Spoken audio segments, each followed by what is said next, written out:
Hey guys, Rusty here. Now today I'm actually going to be doing something quite a bit different. I was looking around on different websites for different things as I usually do because I'm poor and I have no money. And I came around buying an ultra budget gaming rig.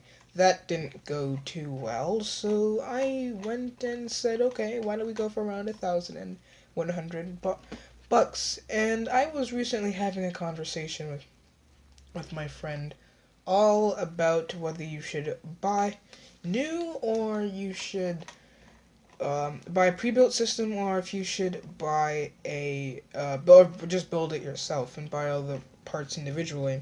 Now this video is going to answer that question for a specific price point, and that is this. As you can see, I'm here on Digital Storm Canada, and I managed to find the cheapest pre-built PC for around $1,145, estimated with estimated shipping.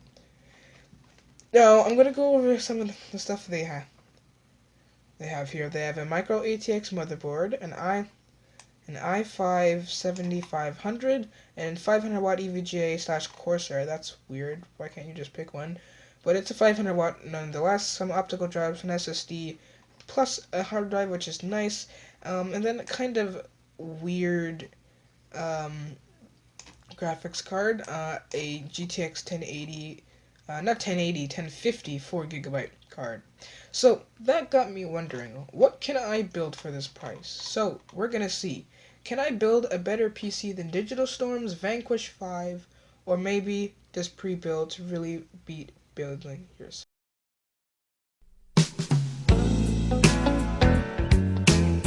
Here I am now on another website. Hopefully you liked that intro, but we're here on PC Part Picker, and I'm going to go over a couple of parts that I picked for this system that I thought really worked. So, if you don't know what PC Part Picker website is, it looks like I already have a part. Let's see, this is not my part list.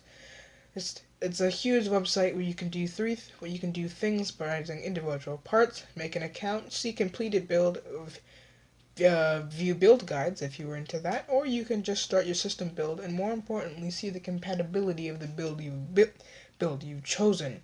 So anyway, let's get started with editing. The first part of any computer, I think should always be the CPU, as this is probably gonna impact most of your performance in everything you do, from games to benchmarking. Now our price point of the CPU was always going to be under $300 because I really didn't want to pay that extra premium for something that wouldn't do anything better. However, I was interested in overclocking, but that didn't turn out very well. So anyway, I'm just going to get into the CPU choice. Alright, so with the budget that this budget PC has given me, it was no doubt in my mind that I wanted to go for an i5. i5s have pretty good power with good cores and good everything else, so I really thought, why not? And I actually choose. So, like I was saying, my choice for this build is the 6600. Now, the 6600K would be better if you're looking for overclocking, but however, we're not going to be delving too much deep into overclocking, so I think just the core multiplier is locked version of the Intel Core i5 will do just fine. Now, the cheapest place that PC Part Picker could find the Intel Core i5 3.3 GHz quad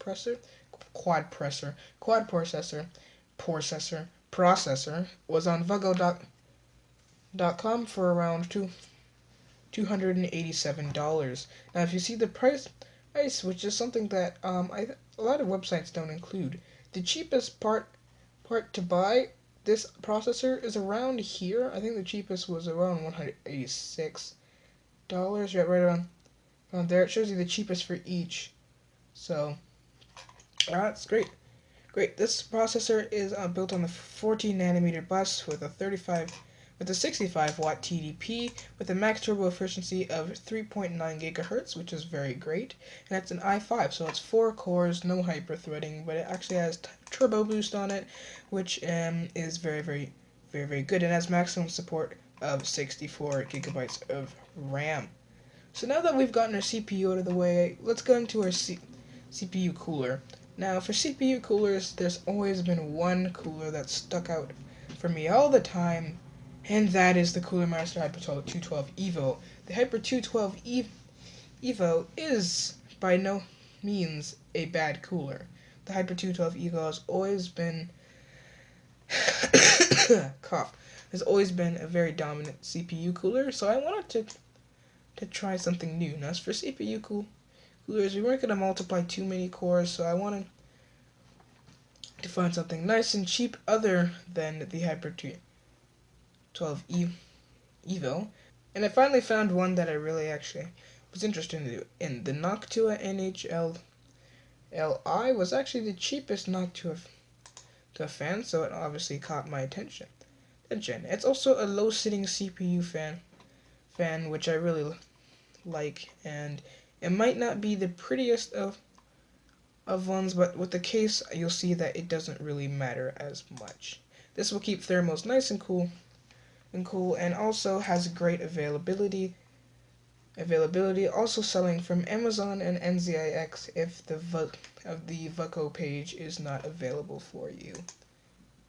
Alright, now getting on to a motherboard. For a more expensive PC, I've always loved ATX, full-size ATX motherboards for their connectivity and overall supremacy.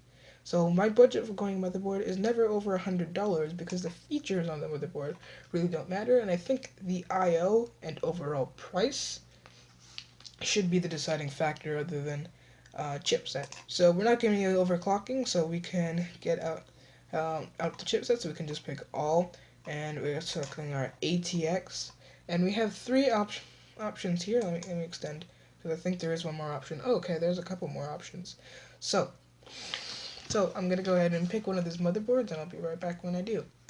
So the motherboard I picked was this Adrox Z170 board that I really liked. Okay, they left for actually just $100. Now the reason I like this one the best is because of its connectability with 6 USB 3.3 port with 4 USB 3 ports, 1 USB 3.1 and onboard connectors, but we're not going to be using that because we have a graphics card. So I know the build does look pretty pricey here, but just trust me, this price will turn into performance very quickly. Now for RAM, here in Canada, you can't get 16 gigabytes of RAM for under I don't know, what is it, $100, and in America you can easily get them for what you pay a price for here.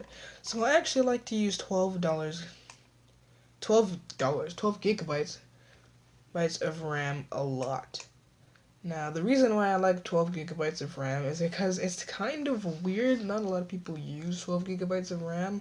Everyone's, oh, that's so weird. So anyway, I choose 2x4 gigs of Kingston HyperX Fury, and then as you see here, I'm gonna pick up another 4 gigabyte stick of Fury RAM, and really that's all you need in terms of RAM. It is a bit expensive. Instead of loading out, what is that? I think that's around, actually. That is over 110 bucks for RAM, but I think the additional memory will help, and because I see that this is a more expensive system, that's definitely going to turn into performance. Now for storage, I always like to do two things. I like to get a 2 terabyte hard drive for all your boot stuff, for all your stuff that is not going to be need to be accessed right away. Okay, so I went for the Seagate Barracuda one. Mine's a 3.5 7200 RPM, 2 terabytes, 64 megabyte cache with huge ratings, and I went for it. And then for other SSDs, I already knew I was gonna go for a PNY SSD, and you really don't need to pick an expensive SSD here. 120 gigabytes will boot everything you need and more. So with that being said, I chose this PNY CS blah, blah, blah, blah, blah, blah. Not only because it's a solid state drive, but because it looks damn cool. Look at that, PNY. Anyway. Wait, that's all we need for storage, and as you can see, we're up to around $700, which isn't very good, is it? Well, wait. Maybe it is. So, I always wanted to fit a GTX 1060 into this build to outdo whatever those guys told you to. But sadly, we can't get the 6 GB model for under $300. So I was almost about to settle for just that when I found out that the mini GTX 1060 was on sale. Sadly, we're not going to be using it though, because I've been seeing a few videos, and a lot of people were telling me to actually go for this MSI Radeon. I was talking this build over with my friends at school. They said, yeah, go for it. So the MSI Radeon 4 GB Gaming X will outdo the GTX 1050 Ti 100%. Now the GTX 1060 is a fair competitor for the RX 480, and if you did want to cut some budget, there is a lot of cheaper graphics cards here. Here I think the cheapest one is right there, and there's $275. But for the MSI cooler, I think it's 100% worth it. It's a 4 GB instead of a other gigabyte, 3 GB I think it was. That's cool. Now as you can see here, we're up to around $1,000, and we already got a better looking system. Now, how do you make your system look even better? You get a balling out case. Now, for me, I always like to go with ATX mid-tower cases because I really don't feel like you need the huge towering PC.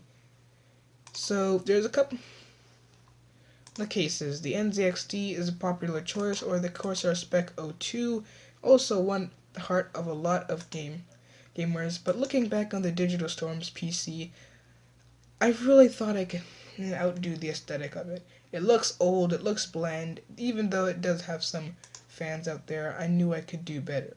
And with this case, this is better. Now, if you know about this case, you will absolutely know about this case. Now, this thing is absolutely beautiful. The Thermaltake Versa N21 is not only affordable, but absolutely stunning, and even has room for a front RGB fan and one at the back as well. Now, the main thing I saw about this case I liked was its angled design, space for a front case fan, but also its side panel. As you can see, a side panel here isn't really in the usual location. You usually have maybe a flat side panel, maybe full tempered glass, but this one is specifically for your graphics card. As you can see with the ATX motherboard, it's going to be slotted in right here. Maybe if you have two, maybe if you have three, that's going to be put on display, and I really like that. It's not fully there, but it's there, and even at a price of $62, this is absolutely enough. Now for power supply, we're actually going to need a pretty beefy one. Not. People absolutely overpay for power supplies, and I have no idea why. I managed to snatch a Cooler Master 550 watt for only around $40. That will work absolutely fine, and you really don't need to worry about power supplies or efficiency that much. Just get it from a reputable brand and whatnot.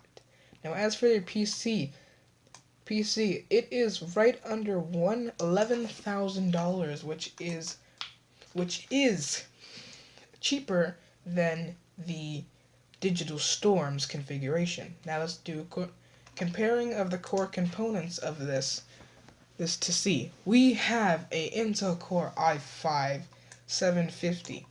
Ours is a 660. It might not be Kaby Lake, but it is better and higher clocked, with turbo going up to 3.8, but as we can see, going up to our BIOS page, our turbo goes up to 3.9, which is hugely beneficial when doing anything other than gaming, i.e. rendering or just searching the browsers.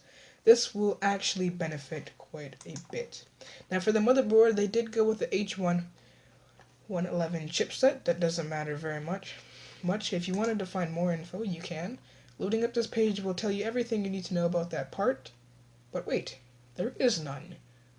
So as you can see, there is an LJ51, only one PCIe as it is micro ATX, and 2 RAM slots. One ASRock Z170 is overclockable motherboard, but we didn't even know that at the time purchasing, but it supports up to 64 gigs and has 2 PCIe 16 slots for 2 graphics cards, which, yeah, better for upgradability in my opinion, and everyone's opinion. Now, in their build, you are getting 8 gigabytes of Digital Storm system memory at 2133 megahertz. In mine, you are getting 12 gigabytes of 2133 megahertz DDR4 memory from Kingston in HyperX Fury RAM. They can use more than 16 gigabytes, which I'm pretty sure is 8 central threads in there, not threads, gigabytes, so whatnot. Now this is the only part where we really equal out to the core components, and this is when they had a 1 terabyte Seagate Tibisha drive for their storage and an SSD, but we have 2 gigabytes, 1,000 more gigabytes than them, so that puts ours over the top. Now let's go and finally get to what everyone's been waiting for, the graphics card. The GTX 1050 Ti is a great budget card for around $200 Canadian, but our MSI Radeon RX 480 for almost $100 more knocks it out of the water with better performance at 1440p and 1080p. Now for the case, this is down to personal preference, but I'm pretty sure the Thermaltake Versa N12 has the upper hand on whatever Digital Storm was thinking here. Still a budget case, but well oriented.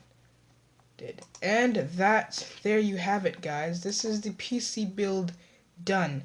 Now, in my opinion, it is cheaper than Digital Storm's PC, and will get you more performance and more upgradability. Thank you. This is Rustler Productions, and I don't know what I'm gonna do now. Probably play some little donks.